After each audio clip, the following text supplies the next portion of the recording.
آپ کے سامنے آج بڑے بحیثیت اسپیکر بڑے دل گرفتہ انداز میں کرنا چاہتا ہوں۔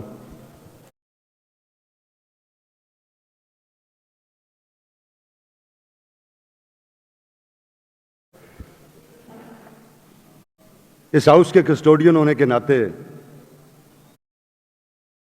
میں اس ایوان کی توجہ آئین کے آرٹیکل 16 کی طرف مبذول کرانا چاہتا ہوں،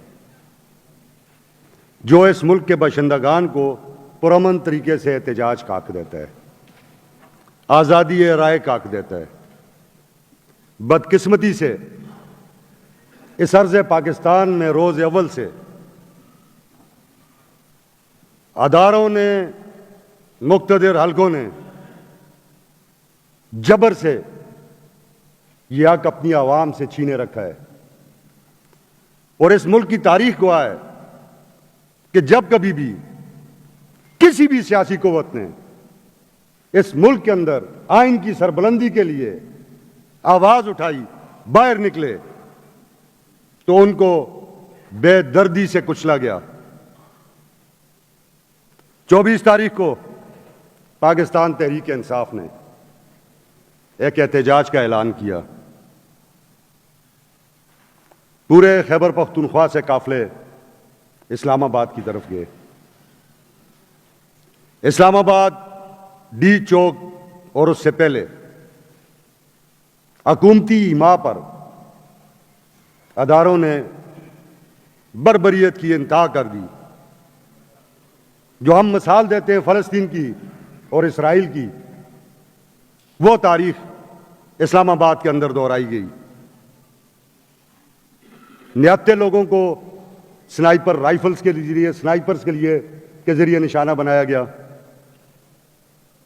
LMG کے فائر ان پہ کیے گئے، گاڑیاں توڑی گئیں، کارکنان کو، نہتے کارکنان کو کچلا گیا گاڑیوں کے نیچے، اور یہاں تک کہ ایک نماز پڑھتے ہوئے باریش شخص کو، ایک کارکن کو جو مسلمان بھی تھا، پاکستانی بھی تھا، اس کو کنٹینروں کے اوپر سے ہمارے اداروں نے اٹھا کر نیچے پھینکا۔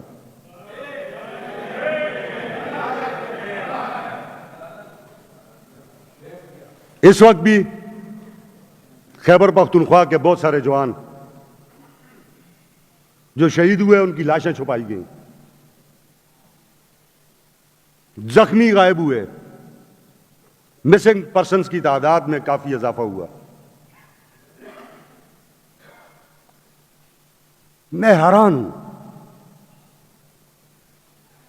کہ کتنی ڈیٹائی سے ہمارے ادارے جھوٹ بولتے ہیں۔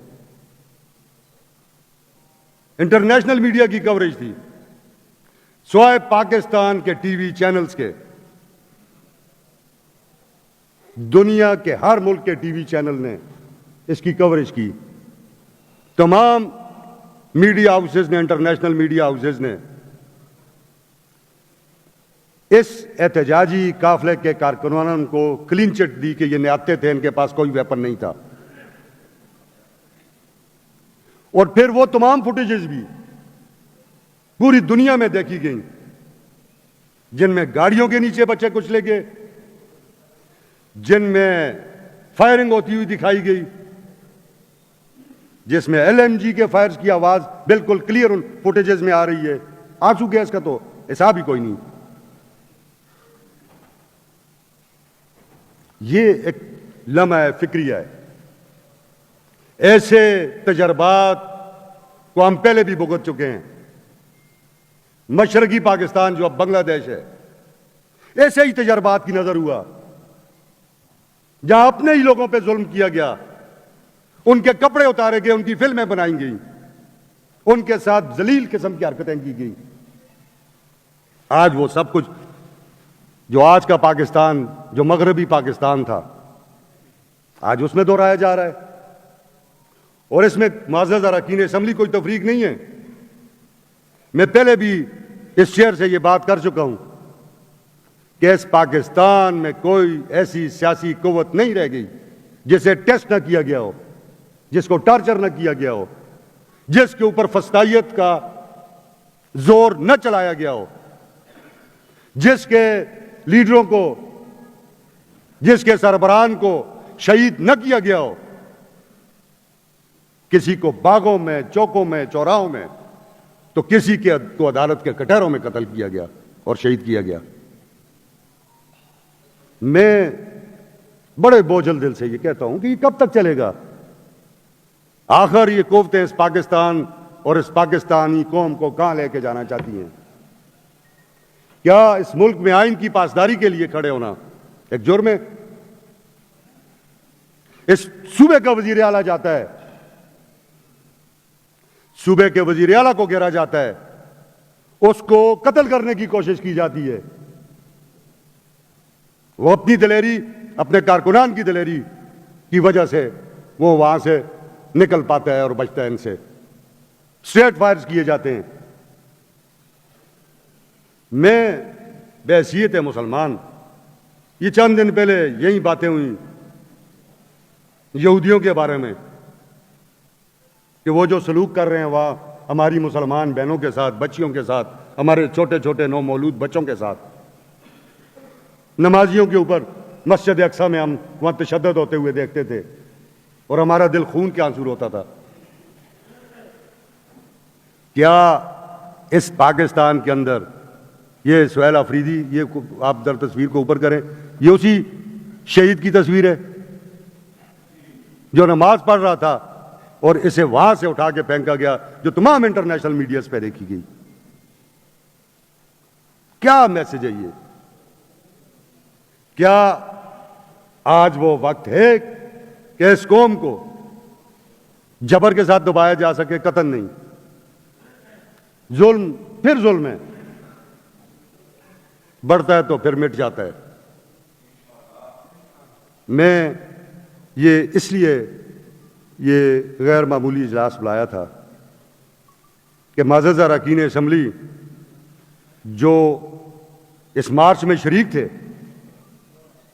وہ بھی اپنا جو تجربہ ہے وہ آپ کے سامنے رکھ سکیں، اس صوبے کی عوام کے سامنے رکھ سکیں، اور جو آپ لوگ جو مختلف سیاسی قوتوں کے نمائندگان ہیں اور اس خیبر پختونخوا کی پبلک کے نمائندگان ہیں، آپ بھی اپنے خیالات اس فلور کے اوپر رکھ سکیں۔ اس ملک کے اندر آئین موجود ہے، متفقہ آئین، ادارے اسے ماننے کے لیے تیار نہیں۔ یہ ڈیبیٹ کرنے کی باتیں ہیں۔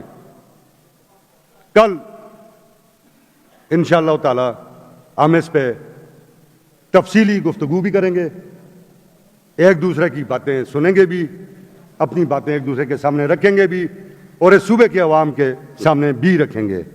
میں جناب ڈاکٹر، چونکہ یہ بہت بڑا سانحہ تھا،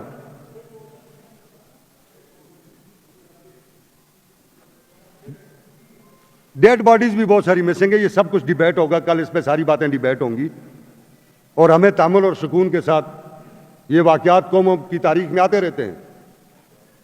یہ کوئی انوکھے واقعات نہیں ہیں، آتے ہیں۔ جب آپ جبر کے سامنے کھڑے ہو جاتے ہیں تو پھر باتیں بدلنا شروع ہوتی ہیں۔ اس واقعے میں چیئرمین، بانی چیئرمین پی ٹی آئی جناب عمران احمد خان نیازی کی زوجہ محترمہ بشرا بی بی صاحبہ بھی موجود تھیں۔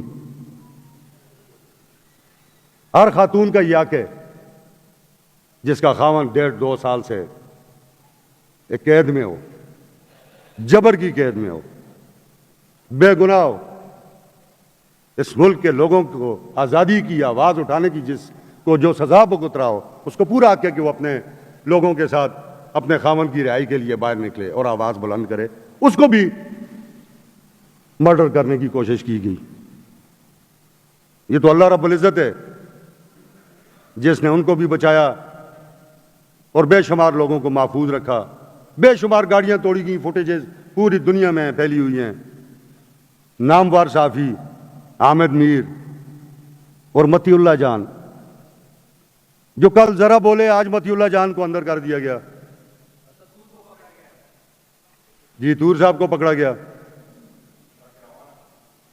میں یہ جناب وزیر قانون صاحب، یہ ایک بڑا دل خراش واقعہ تھا اس پہ حکومت خیبر پختونخوا مجھے جیسے کمیونیکیٹ کیا گیا تھا کہ سوگ کا اعلان کرنا چاہتی ہے، آپ سوگ کا اعلان کر دیں، اور اس کے بعد جناب میں ڈاکٹر امجد صاحب سے یہ گزارش کرتا ہوں کہ وہ تمام شہداء کے لیے جو اس واقعہ میں شہید ہوئے، جو کارکنان شہید ہوئے وہ بھی اس قوم اور ملک کے بچے تھے،